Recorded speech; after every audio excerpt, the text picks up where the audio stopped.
이름만 들어도 가슴이 먹먹해지는 말이 있다. 아버지.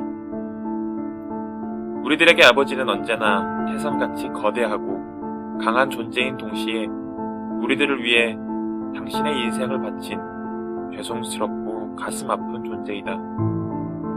태산 같던 아버지가 작은 문턱이 되어 연로해가는 모습을 보면 자식들은 가슴이 아프다.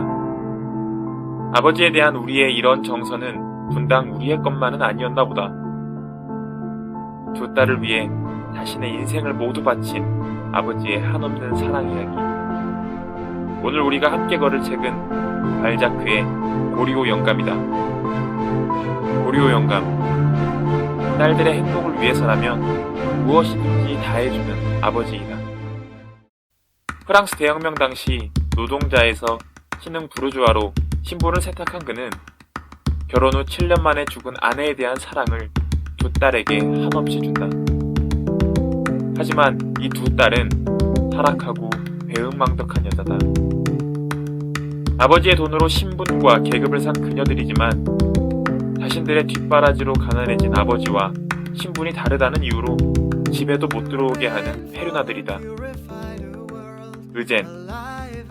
시골의 몰락한 귀족 출신의 청년으로 돈도 수완도 인맥도 없이 인생의 한 방을 노리고 있다.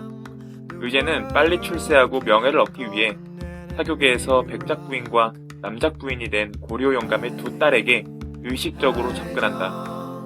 고려 영감의 임종이 다가와도 두 딸은 아버지를 찾아오지 않는다. 그의 마지막을 지켜준 것은 의젠이었다. 두 딸 대신 고려 영감의 장례식을 치른 의제는 우성애가 얼마나 값진 것이었는지 깨닫는다. 고려 영감의 죽음 후에 철이 든 의제는 앞으로 어떻게 살 것인지에 대한 고뇌에 빠진다. 발자크는 의젠이라는 인물을 통해 어떻게 살아가야 하는지에 대해 이야기하고 있다. 그리고 그 모습은 21세기를 살아가는 우리 청춘들의 모습을 투영하고 있다.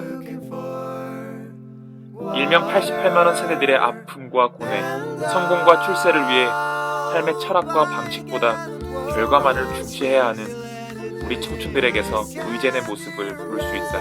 하지만 그 어려움 속에서도 어떻게 살아가야 할 것인지에 대한 물음은 성숙한 삶으로 나아가기 위한 중요한 과정이다.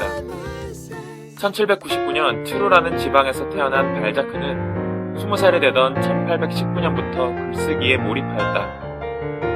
그러나 그의 작품은 대중들에게 호응을 얻지 못했고 그 와중에 인쇄업 사업이 도산하며 큰 빚더미에 앉게 되었다. 그때 그가 사들였던 인쇄 기계들은 사실성에 전시되어 있다. 그런 그가 주목을 받게 된 것은 1831년 나귀 가죽을 발표하고부터이다. 이후 1833년 외제니 그랑데, 고리오 영감 등을 연이어 성공시키며 명성과 부를 얻게 된다. 그의 독특한 문필은 에밀 졸라, 찰스 디킨스, 퓨도르 도스토옙스키, 에드가 알렌 포, 리스타프 플로베르 등 당대의 유명한 소설가들을 열광케 했다. 하지만 발자크는 벌어들인 큰 돈으로 빚을 청산하는 것이 아니라 사치품을 사들이며 더 큰 빚에 쪼들리게 된다.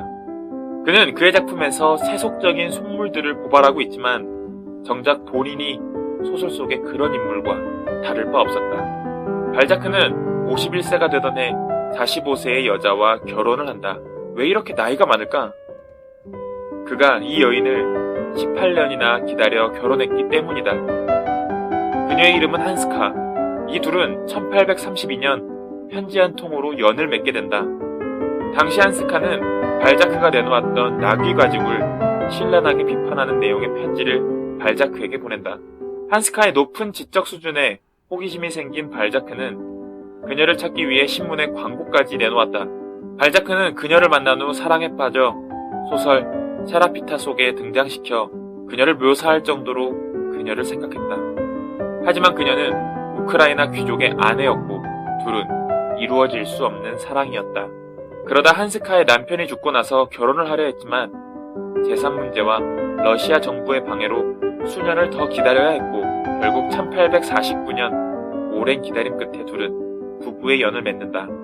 하지만 빚 문제에 대한 스트레스와 발자크의 작품 인간 희극을 마무리하면서 그의 건강과 체력이 나빠진 탓에 결혼 생활을 한 달도 채우지 못한 채 발자크는 사랑하는 한스카의 품에서 눈을 감는다.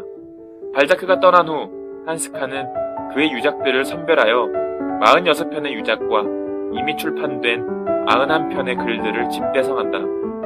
실로 대단히 방대한 내용이 아닐 수 없다.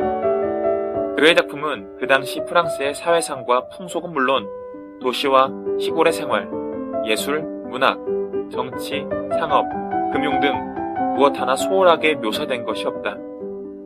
그의 이러한 관찰주의적인 필체는 프랑스 문학을 낭만주의에서 사실주의로 넘어가게 하는 분기점을 만들어내었다고 평가받는다. 그를 만나기 위해 우리가 찾아간 곳은 고려 영감과 골짜기 백합을 완성시킨 사세성이다. 그곳에서는 발자크의 지필 책상과 지필 원고를 볼 수 있다. 그 다음으로 우리가 방문한 곳은 파리에 있는 발자크의 집이다.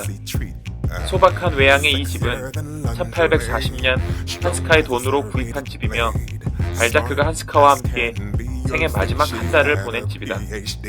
발자크의 집 한켠에서 터키석으로 장식된 지팡이를 볼 수 있다. 자신의 경제적 상황에 여의치 않고 사치품을 사들인 발자크의 성향을 잘 보여주고 있다.